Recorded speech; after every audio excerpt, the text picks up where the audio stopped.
बीच के बिचौलियों को हटा दिया। विज्ञापन करने का काम हम और आप कर रहे हैं। मीटिंग कंपनी नहीं करती, ये मीटिंग हम लोग एक दूसरे के व्यापार को बढ़ाने के लिए करते हैं। जो खर्चा होता है टिकटों के माध्यम से बांट लेते हैं, तभी तो वो बीच का 45% कमीशन हमको वापस मिलता है।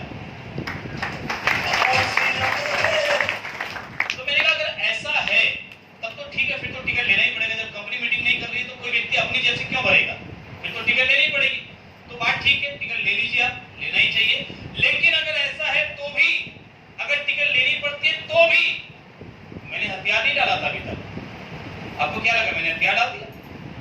इतनी आसानी से थोड़ी डालने वाला था मैंने कहा टिकट लेना पड़ता है तो भी मैं क्यों लूं? अरे मैंने तो अभी तक आपके आश्रम को करने का फैसला किया ही नहीं। ये तो ये बुला रहे थे, मैं मना नहीं कर पाया इसलिए आया हूं। तो अगर टिकट लेना ही पड़ता है तो वो ले जिसने मुझे बुलाया। मेरे अप्लाई कुछ गलत बोला मैंने?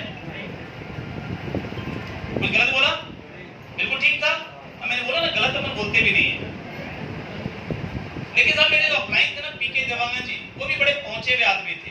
घाट घाट का पानी पिया था, मेरे जैसे कईयों को पिलाया था। तभी तो मेरे अप्लाई थे ना। ये तो उस जमाने में हम बहुत सीधे थे जलेबी की तरह से। तो इतना आसान, जलेबी तो जानते हैं ना, सीधी होती है, जानते हैं ना, टेढ़ी होती जलेबी। तो अगर वो मुझे लाए हैं आश्रम में तो कुछ तो बात रही होगी ना साहब उनमें भी। तो उन्होंने मुझे बड़े प्यार से समझाया। अब उनका प्यार देखिएगा, बड़े प्यार से समझाया। बोले सचिन देख, टिकट तो तेरे को लेना पड़ेगा। ये प्यार था उनका, क्योंकि संबंध अच्छे थे। बोले टिकट तो लेना पड़ेगा क्योंकि सिस्टम है। हाँ, एक वादा करता हूँ, अगर मीटिंग अच्छी नहीं लगी तो बाहर निकल के खाली ये बोल देना मजा नहीं आया, मैं 30 रुपए की जगह तुझे 60 रुपए वापस करूंगा। मैंने कहा चलो तब तो कोई दिक्कत नहीं है, नुकसान कुछ होगा नहीं, इतना बोलने में जाता क्या है। बोल देंगे मजा नहीं आया, 60 मिलेगा, दोबारा ये बुलाएंगे नहीं। एक बार 60 देना पड़े दोबारा कौन बुलाता है? तो मैंने कहा दोबारा ये बुलाएंगे नहीं। अब ये सोचकर मैं मीटिंग में बैठा, लेकिन मीटिंग में जब प्लान दिखाया जा रहा था तो प्लान देखकर मैं कंफ्यूज हो गया। मैंने कहा यहाँ पर तो नुकसान कुछ है ही नहीं, कोई करेगा तो फायदा होगा, नहीं करेगा तो भी अपना सामान खरीदता रहेगा तो कुछ ना कुछ फायदा मिलता ही रहेगा। तो मैंने कहा यहाँ तो कोई नुकसान नहीं। मैं थोड़ा कंफ्यूज हो गया, कन्विंस नहीं हुआ, कंफ्यूज हो गया। जब मैं बाहर निकला, अपलाइन वेट कर रहे थे, बोले सचिन कैसी लगी? मुझे क्या बोलना चाहिए था? अरे क्या डिसाइड किया था, बोलो ना। मजा नहीं आया, ये बोलना चाहिए था ना। मैं चूंकि कंफ्यूज था, गलती से निकल गया, ठीक लगा और मेरे 60 रुपए डूब गए। लेकिन उस दिन के बाद मैंने नेटवर्क मार्केटिंग सिस्टम को स्टडी करना शुरू किया। मैंने किताब पढ़ी बिजनेस स्कूल, मैंने किताब पढ़ी the parable of the pipeline, मैंने किताब पढ़ी यू इनकॉर्पोरेटेड। और ये सब किताबें पढ़ने के बाद मुझे एक बात समझ में आई कि जितने भी करोड़पति, अरबपति, अमीर लोग अमीर बन रहे हैं और बहुत सारे पैसे कमा रहे हैं और पर्याप्त समय भी है उनके पास, उनके अमीर बनने का जो तरीका है, जिस तरीके से काम करके वो लोग अमीर बन रहे हैं, उस तरीके से काम करके अमीर बनने का मौका एक आम आदमी को अगर कोई सिस्टम देता है तो उसका नाम है नेटवर्क मार्केटिंग। तब ये बात समझ में आने के बाद फिर मैंने कभी पीछे मुड़कर नहीं देखा साहब, फिर कभी पीछे मुड़कर नहीं देखा। फिर चाहे कुछ भी हुआ, मैंने अपने फ्रेंड से पूछा, मैंने कहा सर मैं करना चाहता हूं, मुझे बात समझ में आ गई, लेकिन मेरे पास अभी वर्तमान में टाइम नहीं है, मैं क्या करूं? क्योंकि आप में से कई लोगों के पास टाइम नहीं होगा, मेरे पास भी नहीं था। तो मेरे अप्लाई में जो मुझे जवाब चिपकाया, आप बोले तो मैं आपको चिपका दूं, चिपका दूं? यस। उन्होंने जो मुझे जवाब दिया, मैंने कहा जब टाइम नहीं है तो उन्होंने मुझे बोला सचिन देखो, देखिए आप भी बड़े ध्यान से समझिएगा। उन्होंने कहा सचिन आप 65 किलो का वजन लेकर के चल रहे हैं, आपका वजन उतार सकूं इतनी ताकत मेरे पास नहीं है। कोई किसी का वजन उतार नहीं सकता। वजन मतलब जिम्मेदारी, परिवार की जिम्मेदारी, बच्चों की जिम्मेदारी, माँ बाप की जिम्मेदारी है ना, इन सब की जिम्मेदारी है ना हमारे पर, काम की जिम्मेदारी। तो बोले 65 किलो का वजन आप लेकर चल रहे हैं, आपका वजन में उतार नहीं सकता, बल्कि मैं तो आप किलो वजन और देने के लिए आया हूँ, मैं आपको 10 किलो और देने के लिए आया हूँ। आज से बिजनेस एक वजन और। तो उन्होंने कहा आपके पास दो ऑप्शन है, आप या तो मेरा वजन लेने से मना कर दो कि नहीं साहब मुझे एक्स्ट्रा वजन नहीं चाहिए, जो 65 है मैं वही लेकर के चलूंगा, या आप अगले 2 साल के लिए 75 किलो वजन उठाकर चलने के लिए तैयार हो जाओ। जिंदगी में इतने पंगे पहले से हैं, एक पंगा और सही। कितनी तकलीफें पहले से हैं। एक तकलीफ और सही, मुंबई में मैंने एक चीज और देखी, चाहे कितना भी टाइम की मारामारी है, जब व्यक्ति को एंजॉय करना होता है तो वो समय निकाल ही लेता है। होता है कि नहीं होता है साहब? भले वो रात को 10 बजे के बाद समय निकाले, 12 बजे तक घूमे, 2 बजे तक घूमे, नाइट आउट करे, सुबह 4 बजे वापस आए, सुबह 5 बजे वापस आए, सैटरडे को करे, संडे को करे, या बीच में एक दिन छुट्टी मार कर करे, कुछ भी करे, जब उसको लगता है मैं फ्रस्ट्रेट हो गया हूं, अब मुझे थोड़ा 1 दिन 2 दिन 4 दिन अपने लिए समय चाहिए, वो निकाल ही लेता है। तो साहब ये मजबूरी में हम निकालते हैं। हम चाहे तो अगले 2 साल थोड़ा मजबूरी में समय मैनेज करें। तो मुझे उन्होंने कहा कि या तो 65 किलो का वजन आप लेकर चलिए, जिंदगी भर ये वजन आपके सिर पर रहेगा, और या अगले 2 साल 75 किलो का वजन लेकर के चलिए। मैं आपको विश्वास दिलाता हूं 2 साल के बाद ये 10 किलो का वजन आपके सिर से उतर जाएगा, और साथ में आपके 75 किलो को लेके उतर जाएगा। उसके बाद आपके सिर पर कोई वजन नहीं होगा, आप जिंदगी में आजाद होंगे, आप सही मायने में आजाद होंगे। आपके पास समय अपनी मर्जी का होगा, आपके पास पैसा अपनी मर्जी का होगा। तो आपकी बात समझ में आ गई? आपको क्या समझ में आया मुझे नहीं मालूम, मुझे क्या समझ में आया मैं आपको बता दूं। मुझे एक बात समझ में आ गई कि अगर अपने को स्वर्ग जाना है तो साला मरना अपने को खुद को पड़ेगा, किसी और के मरने से अपन स्वर्ग नहीं जा सकते। एक तरफ हम चाहते हैं हमारे बच्चों को अच्छे स्कूल में पढ़ाना है, एक तरफ हम चाहते हैं कि हमारे पास एक बढ़िया सा मकान हो, एक तरफ हम चाहते हैं कि हम अपने परिवार को वक्त दे पाए। मैं यहाँ पर ऐसे ऐसे लोगों को देख रहा हूँ जिनको मालूम ही नहीं है कि बच्चे कब उठते हैं और कब सोते हैं। वो जब घर से बाहर निकल रहे बच्चे सोए हुए, घर से वापस आ रहे हैं तो बच्चे सोए हुए।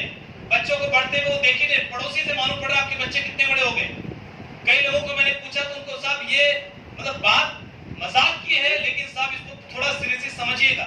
आप में से कईयों की कहानी हो सकती है कि साहब मैं कई लोगों को मैंने पूछा बच्चे कौन सी क्लास में, तो बोले साहब पत्नी से पूछ के बताना पड़ेगा, याद नहीं है कौन सी क्लास में, क्योंकि कभी उसके साथ बैठने का वक्त ही नहीं है, मौका ही नहीं मिल पा रहा, समय नहीं मिल पा रहा। तो यहाँ पर समय नहीं है, जिंदगी भाग दौड़ में बीत रही। और मैं ऐसे ऐसे लोगों को मैंने यहाँ पर देखा कि एक व्यक्ति से मिला तो उसके पिताजी गवर्नमेंट में अच्छे ऑफिसर, अच्छे पद पर, और वो बंदा टैक्सी चला रहा है। तो मैंने कहा तुम्हारे पिताजी गवर्नमेंट के ऑफिसर है तो तुम टैक्सी क्यों चला रहे हो? बोले पिताजी की नौकरी सर मुझे नहीं मिल सकती, हम 3 भाई हैं। तो पिताजी ऑफिसर है लेकिन उनके ऑफिसर होने का मुझे कोई फायदा नहीं है, क्योंकि उन्होंने हमारे लिए कोई ऐसा इंतजाम करके रखा नहीं है। सब आप सोचिए, आप चाहते हैं आपके बच्चे का भविष्य सुरक्षित हो, चाहते हैं या नहीं चाहते हैं? मैं जानना चाहता हूं, अपने दिल पर हाथ रख करके बताइए आप चाहते हैं या नहीं चाहते हैं? आप चाहते हैं आपके पास एक खुद का शानदार सा प्यारा सा मकान हो? सब मैंने यहाँ पर एक चीज और नोट की मुंबई में कि अमीरों और गरीबों के बीच में अंतर बहुत ज्यादा है। कुछ लोग ऐसे हैं यहाँ पर जिनके पास पैसा रखने की जगह नहीं है, और कुछ लोग ऐसे हैं जिनके पास रहने की जगह नहीं है। हेलो, दोनों में अंतर है, दोनों में अंतर है साहब। कुछ लोग ऐसे हैं जिनके पास पैसा रखने की जगह नहीं है, इतना पैसा है, और कुछ लोग ऐसे हैं जिनके पास खुद के रहने की जगह नहीं है, किराए के मकान में रह रहे हैं। और किराए के मकान का दर्द मुझे मालूम है साहब, किराए के मकान का दर्द मुझे मालूम है, क्योंकि मैंने किराए के मकान में जीवन के कई साल गुजारे। इवन आज से 2 साल पहले तो मैंने खुद का मकान लिया है, 2 करोड़ का मकान अभी खुद का अभी 2 साल पहले खरीदा है। उसके पहले तक हम किराए के मकान में थे, क्योंकि पैसा आना शुरू हो गया, लेकिन गड्ढे पुराने बहुत बड़े थे, वो गड्ढे भरते भरते भरते समय लगा। अब तो गड्ढे भरे हैं साहब, तो जिंदगी को हमने जीना शुरू किया है। इतने साल तो संघर्ष में गुजर गए। तो अब जब अपना खुद का मकान हमने रायपुर में लिया 2020 में, अक्टूबर 2020 में, जब लॉकडाउन लगा हुआ था, जब सब बाजार में धंधे बंद हो रहे थे, नौकरियां जा रही थी, हमने 2 करोड़ का मकान परचेज करने का डिसीजन लिया। दोस्तों ने बोला सचिन दिमाग खराब है तेरा, पागल हो गया है क्या? ये अभी मंदी का दौर चल रहा है, पता नहीं आगे क्या होगा नहीं होगा, पैसा बचा के रख, थोड़ा आगे के बारे में सोच, इमोशनल मत बन। मैंने कहा बेटा आगे के बारे में सोचना मैंने 2002 में शुरू किया था, तभी जाकर आज अपना मकान यहाँ पर ले पाया हूँ। तो उसको मैंने किस लैंग्वेज में बताया, वही लैंग्वेज मैंने आपको बताई कि किस लैंग्वेज में बताया। मेरे बचपन का दोस्त है, और वो वही दोस्त है जिसने के साथ जब पहली बार मैं आरसीएम लेकर उसके पास गया था ना, तो उसने मुझे बोला कि सचिन अगर आरसीएम की बात करनी हो तो दोबारा मेरे घर पे मत आना। वो दिन वो देखा है सब मैंने, मुझे मेरे करीबी बचपन के दोस्त ने बोला आरसीएम की बात करनी हो तो दोबारा मेरे, इससे बड़ी चिल्लत और क्या होगी साहब। बोलता है देखो पैसा चाहिए 1500 रुपए तो ऐसे ले जा, ये बेवकूफ बनाने का काम छोड़ दे। क्या बोल रहा है? बेवकूफ बनाने का काम छोड़ दे साहब।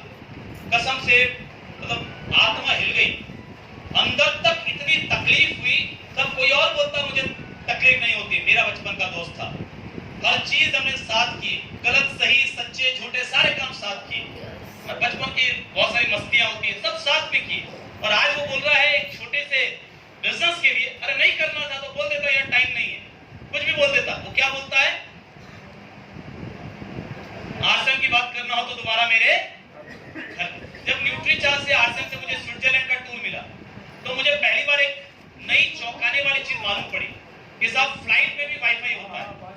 उसके पहले तक मैं डोमेस्टिक फ्लाइट में कहीं से कहीं गया था तो वहां पर फ्लाइट में वाईफाई नेटवर्क नहीं चलता है, मोबाइल नहीं चलता। आप कभी गए हैं तो आपने देखा होगा कि हवाई जहाज, कितने लोगों ने देखा है हवाई जहाज में मोबाइल काम नहीं करता। वेरी गुड, मैं चाहता हूं परमात्मा करे बाकी लोग इसको एक्सपीरियंस करें और आप लगे रहेंगे आपसे के साथ तो जरूर एक्सपीरियंस करेंगे, विद फैमिली करेंगे। तो सब मैं जब स्विट्जरलैंड जा रहा था आरसीएम की तरफ से तो मैंने देखा आश्चर्यजनक मामला कि वहां पर वाईफाई था और आप वाईफाई के जरिए WhatsApp calling, video calling, zoom calling, Facebook calling कर सकते थे। तो मैंने कॉल किया, किसको किया होगा गेस कीजिए। तो मैंने उसको कॉल किया, मैंने उससे पूछा भाई क्या हाल है। उसके बाद मैं चुप हो गया क्योंकि अगले 15 मिनट तक वही बोलता रहा, अरे मत पूछ यार हालत खराब है, बगल बगल में 4 दुकानें और खुल गई है, कंपटीशन बढ़ गया है, लोग पैसा खा के भाग जाते हैं, उधारी बढ़ता जा रहा है, सब माल खराब हो जाता है, लेने वाले सब बहुत परेशान करते हैं, गवर्नमेंट के नए नए नियम कानून। 15 मिनट तक बोलता रहा क्योंकि हर व्यापार में बहुत सारी तकलीफें हैं। लोग बाहर से कुछ भी दिखाएं लेकिन सब अंदर में बहुत सारी तकलीफें हैं या नहीं है। तो सब वो बोलता रहा, मैं सुनता रहा। 15 मिनट के बाद उसको होश आया कि मैं भी कुछ पूछूं, तो उसने मुझसे पूछा, बोले तू बता यार क्या हाल है। मैंने कहा यार मत पूछ। उसको लगा कि शायद मेरे से भी खराब है। उसे बोला नहीं बताना यार, कोई बात नहीं है, सब आजकल तो सब तकलीफ में है। मैंने कहा यार तू मत पूछ। बोला नहीं बताना यार, दोस्त हूं तेरा, बताना। तो मैंने कहा मैं हवा में उड़ रहा हूं। मैंने ऐसे ही बोला, मैंने कहा मैं हवा में उड़ रहा हूं। बोले हवा में उड़ रहा है मतलब? मैंने कहा मतलब ये कि मैं फ्लाइट में हूं। तो उसने क्या बोला मालूम है, क्या बोला होगा? बोला यार सचिन भाई ये बेवकूफ बनाने का काम कब बंद करेगा? अरे मैंने कहा मैंने तुझे कब बेवकूफ बनाया भाई? बोलता तू बोलता है फ्लाइट में हूं और मुझसे बात कर रहा है, क्या मेरे को मालूम नहीं है फ्लाइट में मोबाइल काम नहीं करता है? मेरे को मालूम नहीं है। मैंने कहा भाई तुझे मालूम तो बिल्कुल ठीक है, लेकिन तुझे जो मालूम है वो डोमेस्टिक फ्लाइट के बारे में मालूम है। ये इंटरनेशनल फ्लाइट है, मैं स्विट्जरलैंड जा रहा हूँ, इसमें वाईफाई काम करता है। और तुझे अगर यकीन नहीं है तो गूगल में सर्च करके देख ले। वो क्या बोलता है मालूम? अरे यार तू तो बड़ा किस्मत वाला है, अपन तो वहीं पचे हुए, तू बड़े मजे कर रहा है। मैंने उसको कुछ नहीं बोला, मन ही मन बोला कि किस्मत वाला बनने का मौका तो मैं तेरे पास भी लेकर आया था। और उसकी सजा ये है, उस दोस्त की, मेरा उससे कोई गिला शिकवा नहीं है, कोई मेरे मन में उसके लिए कोई वो बात नहीं है, लेकिन साहब उसकी सजा ये है कि साहब जब मेरा 50,000 का पहली बार चेक आया, मैं सबसे पहले मिठाई का डब्बा लेकर उसी के पास गया। जब 1 लाख का चेक आया मैं उसी के पास गया। जब 2 लाख रुपए का कमीशन आया तो मैं उसी के पास गया। जब 5 लाख आया मैं उसी के पास गया। और जब हमारे परिवार की इनकम 8 लाख रुपए आई आरसीएम बिजनेस से, मैं उसी के पास गया। जब पहली कार खरीदी मैं उसी के पास गया, दूसरी खरीदी उसी के पास गया, मैं तीसरे लेने वाला उसी के पास जाऊंगा। जब मकान खरीदा उसी के पास गया। अरे साहब दोस्ती निभा रहा हूं।